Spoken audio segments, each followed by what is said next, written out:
Bienvenue sur ma chaîne. Aujourd'hui, je vais vous partager 3 conseils essentiels pour tous ceux qui s'apprêtent à ouvrir leur micro-entreprise. Ces conseils vous aideront à éviter certaines erreurs courantes et à démarrer votre activité sur de bonnes bases. Ok? Donc, restez jusqu'à la fin pour ne rien manquer. C'est parti!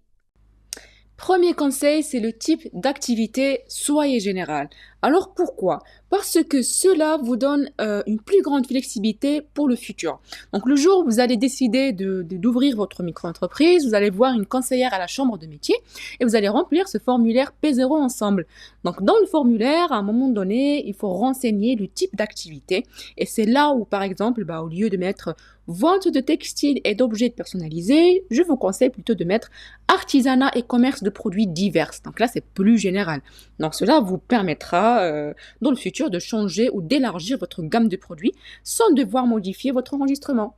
En général, vous pouvez aussi explorer différents segments du marché et ajuster votre offre en fonction de la demande. Donc aujourd'hui, oui, je veux faire de la personnalisation et vendre des peignoirs, par exemple, personnalisés, mais est-ce que c'est un produit que je peux vendre tout le temps?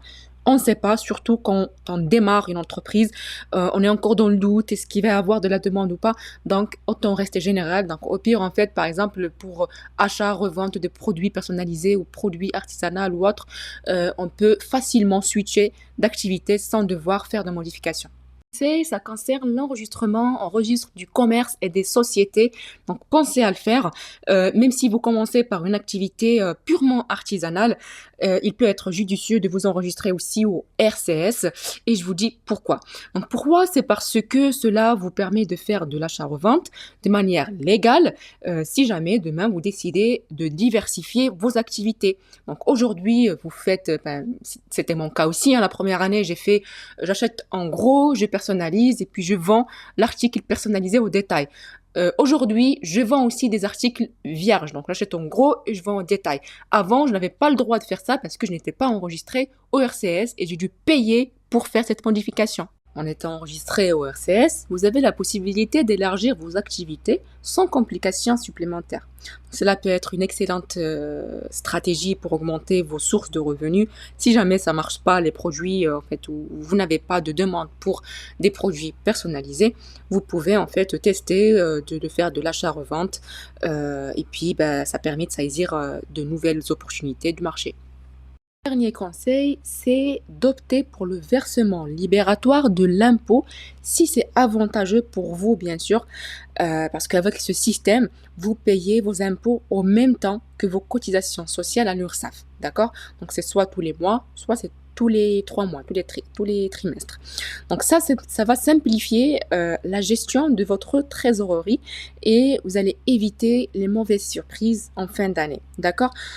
Par contre, il faut faire des simulations et voir si vraiment c'est avantageux pour vous de payer, d'opter pour cette option-là ou pas. Parce qu'en fonction de vos revenus, ça peut être avantageux comme ça peut être l'inverse. D'accord? Ce versement est calculé en fonction du coup de votre chiffre d'affaires, de vos revenus, ce qui signifie que vous payez proportionnellement à vos revenus. C'est une option particulièrement utile si vous préférez de faire des paiements réguliers et prévisibles. Je ne vais pas entrer dans le détail du versement libératoire de l'impôt, mais si vous voulez que je fasse une vidéo dédiée pour ça, donc n'hésitez pas à me le dire en commentaire.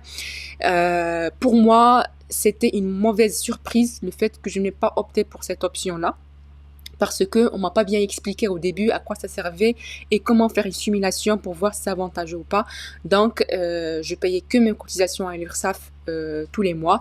Et puis, à la fin de la première année où j'ai commencé mon activité, j'ai payé à peu près, c'était dans les 1000 euros d'impôts. Voilà, c'était une mauvaise surprise. Donc, c'est mon expérience, c'est mes conseils, c'est ce que moi j'ai vécu. Je l'ai partagé avec vous, mais c'est à vous de décider. On arrive à la fin de la vidéo. J'espère que ces conseils vous seront utiles. Si vous avez des questions, n'hésitez pas à me les poser en commentaire. Si vous avez d'autres informations à rajouter, pareil, mettez-les en commentaire. Et pour me soutenir et pour que vous recevez toutes les nouveautés, donc abonnez-vous à la chaîne si ce n'est pas encore fait, likez et partagez. Et sur ce, je vous dis à la vidéo prochaine. Salut!